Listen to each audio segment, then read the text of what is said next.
Voltando, ele vai então fazer uma conexão com o que eu já tinha apontado, com essa dobra que o mundo das práticas no campo da produção, ou da produção de coisas, e aí no capitalismo da produção de mercadorias, ele inscreve, né, nos processos de trabalho, ele inscreve esse encontro entre o produzir coisas e o produzir a si mesmo. De uma certa maneira, aquilo que para o marxismo acaba sempre sendo uma inseparabilidade. O mundo do trabalho é impossível separar o que é a dimensão da produção de produtos dos mais variados, das mais variadas qualidades e tipos, e neste ato da produção destes produtos, que no capitalismo são as mercadorias, com a produção do próprio trabalhador, ou seja, o ato do trabalho é um ato inscrito em processos de subjetivações também, porque ele também, ao mesmo tempo que produz estes produtos, ele inscreve um mundo simbólico, ele inscreve um mundo valorativo no próprio produtor desse mundo. Então, o trabalho, ele nunca conseguiria ser algo que você pudesse dicotomizar entre a esfera especificamente técnica, isolada de uma esfera especificamente das práticas de trabalho como práticas sociais, que são práticas que carregam intencionalidades históricas, que produzem subjetividades em quem está inscrito nesse mundo, valorativas e culturalmente constituídas. Então, essa inseparabilidade é algo que para o marxismo é central, e de uma certa maneira é como se o Marx dissesse: a cada ato técnico de um trabalhador, a cada atividade mais específica de um trabalhador, inscreve-se aí a construção de todo o mundo simbólico, cultural e intencional das próprias relações sociais capitalistas. Isso é bem diferente, por exemplo, com o que vai acontecer um pouco mais adiante do Marx, né? Marx morre lá pelos anos 1880, né? E um pouco, com a aparição no final do século XIX, começo do XX,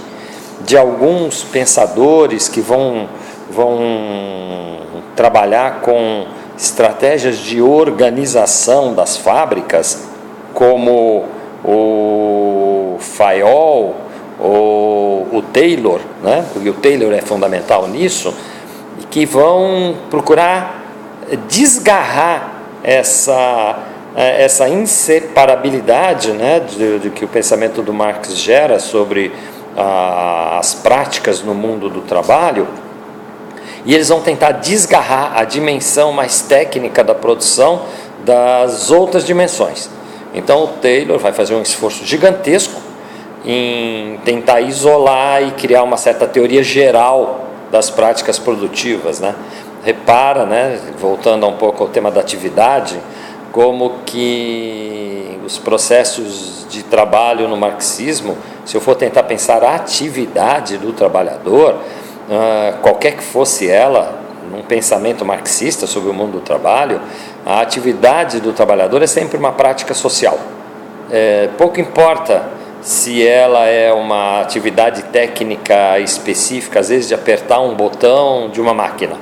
e aí o cara tem que saber apertar, o melhor jeito de apertar o botão.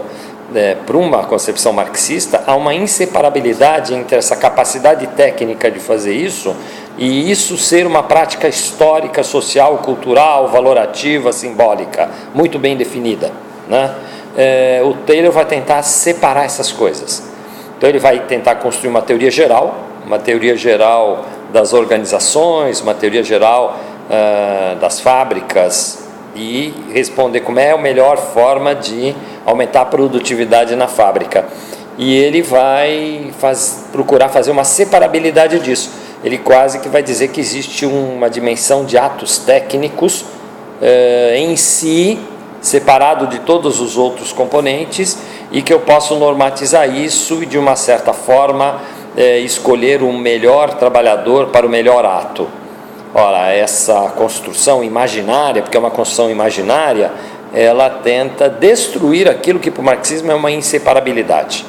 em que cada ato de trabalho sempre é uma praxis no marxismo. No Taylor, o ato do trabalho é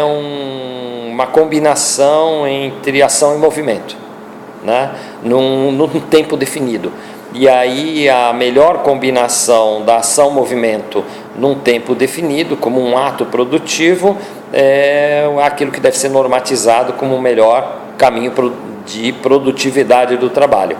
Ora, o Taylor vai criar então um imaginário de que a fábrica pode ser, ou o trabalhador pode ser, um mero técnico,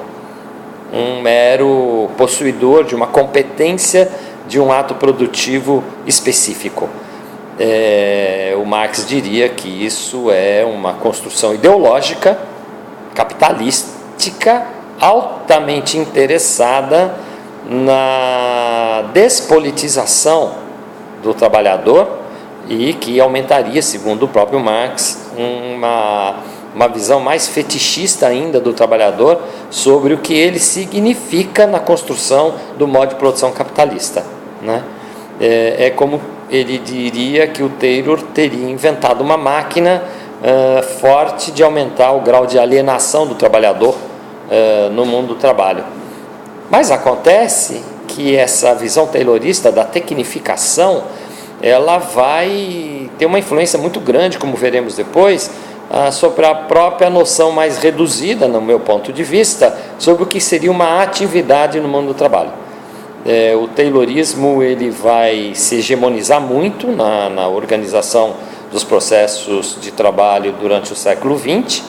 e ele vai influenciar muito a concepção de vários que acham que o ato de trabalhar ou de dominar uma técnica específica não tem nada a ver com a conformação do sentido e do significado mais profundo das práticas sociais, né? O Marx diria que isto é um engano, porque cada ato mais simples possível é uma prática social altamente comprometida com o modo de produção das relações sociais capitalistas, dentro da qual se constituem os mecanismos de exploração do trabalho, exploração do trabalhador, o consumo da vida do trabalhador para a produção do valor capital de propriedade do empresário, do dono ou de qualquer categoria